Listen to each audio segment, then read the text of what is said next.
Good evening students, welcome to my channel. Today we will discuss about the development of anthropology. In my last video, I had discussed about the definition, meaning and scope of anthropology. Now we will discuss about the topic of development of anthropology. Okay, so I already mentioned you that when you start writing, there should be a small introduction, and in your introduction part, you can give the flowchart, which I already explained you in my last video. That is, the word anthropology comes from two particular Greek words, anthropos and logos, which basically is the study of human being in time and space, like this.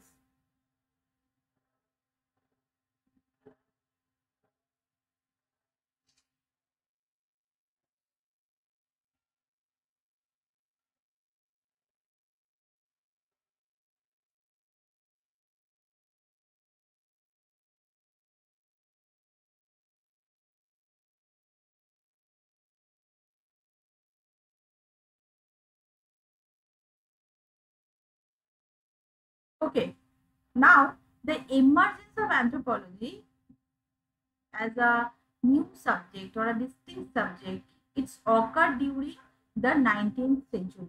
But the interest about the studying of human beings, it can be traced long before in 5th century BC with the writing of Herodotus. He wrote the histories.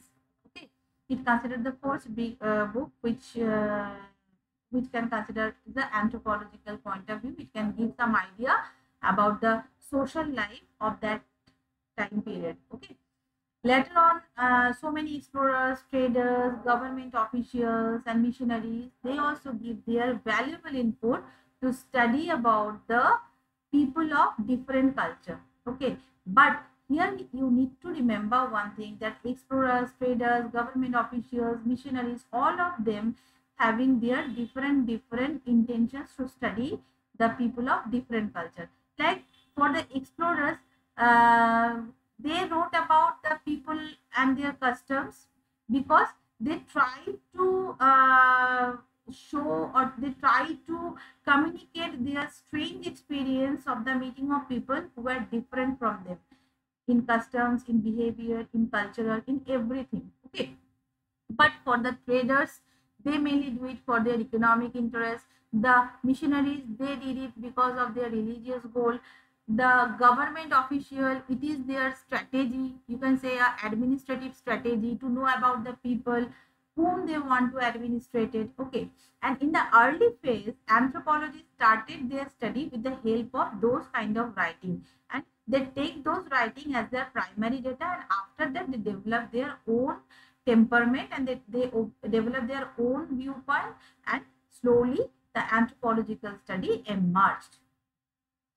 Now you can write this line: the first theory of anthropology was introduced by Henry Morgan as the theory of evolution. Later on we will find that several anthropologists, classical evolutionists, give their opinion about the cultural evolution, the evolution of civilization, and so on. Okay, and basically it is the it is the product of the Western civilization. It is the product of the Western culture, Western world.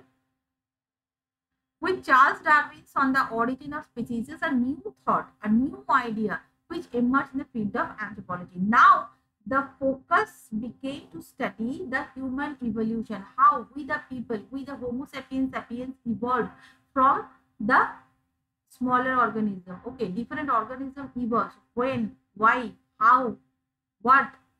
These are the main things which people are more concerned about to study. Many scholars define it as the study of origin and development of humanity, and R.R. Marett, he termed anthropology as a child of Darwin. In the year of 1859, Paul Broca, he established Anthropological Society in Paris. Later on, 1863, James Hunt, he established the Anthropological Society of London.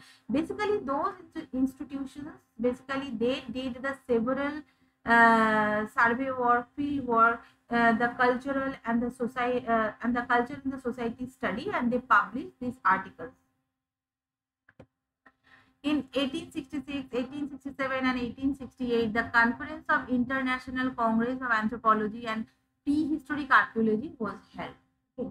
And this is a very important year for anthropological study, because in this year we are getting E.B. Tyler, who study the culture, who study the civilization, and he gave a very valuable book which is known as Primitive Culture, published by E.B. Taylor in the year of 1877, where basically he gives the definition of culture, he gives the definition of civilization, and according to him, that culture is the emerged character of human being, which he learned, which he or she acquired from the society where he lives. Okay.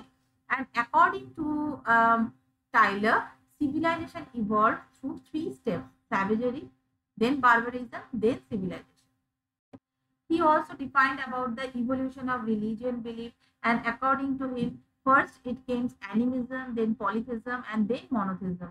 In 1877, Morgan also explained the evolution of civilization, and he also agreed with E.B. Taylor, and he also mentioned that civilization evolved in 3 different phases: savagery to barbarism to civilization. And savagery phase, this is the phase before the invention of pottery.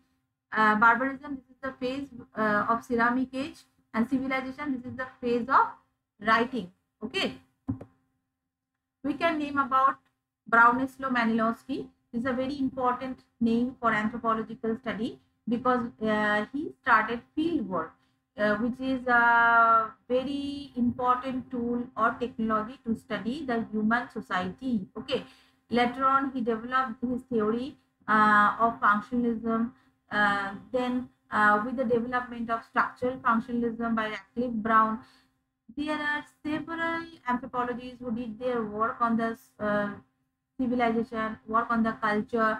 In 1960, Levi-Strauss developed his approach of structuralism. Here he tried to explain that human culture, which is just an expression of the underlying structure of the human mind. Okay. After 1960, the theory of postmodernism, post-structuralism, cultural ecology, cultural relativism, etc. and etc. were developed. Presently, cultural relativism is a very burning topic. Okay. In 1970, the study of symbolism gave a new idea of anthropological thoughts. After 1990, several applied anthropological fields which open a new space of study in anthropological. Okay. Lastly, we can conclude with, due to industrialization, due to colonialism, there is a interchange of culture, and as a consequences, the various branches of anthropology also crossed the boundary of Europe and America, and it started gaining significance in the other parts of the world. Now we can say the study of feminism, the study of gender bias, the study of living relationship, the study of same-sex relationship, the change in the culture, the change in society, the change in family structure, all are come under this particular umbrella. Okay, so that's it. Thank you.